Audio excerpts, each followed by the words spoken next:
Alam mo, may isang bagay na automatic sa buhay.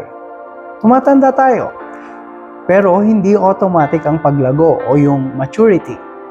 Totoo yan physically at totoo rin spiritually. Pwede kang matagal ng Christian pero hindi ibig sabihin nun na mature ka na. Sabi sa Ephesians 4, ang goal ng Diyos ay hindi lang magsimba tayo o dumami ang alam nating Bible verses.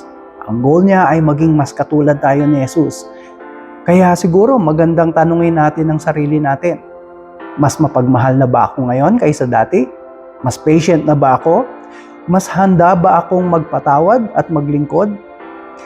Hindi perfection ang hinahanap ng Diyos. Growth. Yung paunti-unti kang lumalapit kay Kristo araw-araw. Becoming Christ-like, ika nga.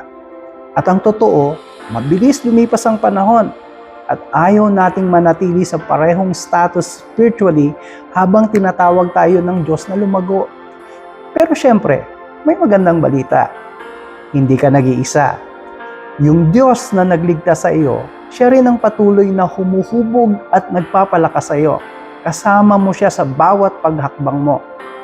Kaya tuloy lang kapatid, kahit pa mukhang mabagal ang progress, tandaan mo ito, hindi pa tapos ang Diyos sa buhay mo.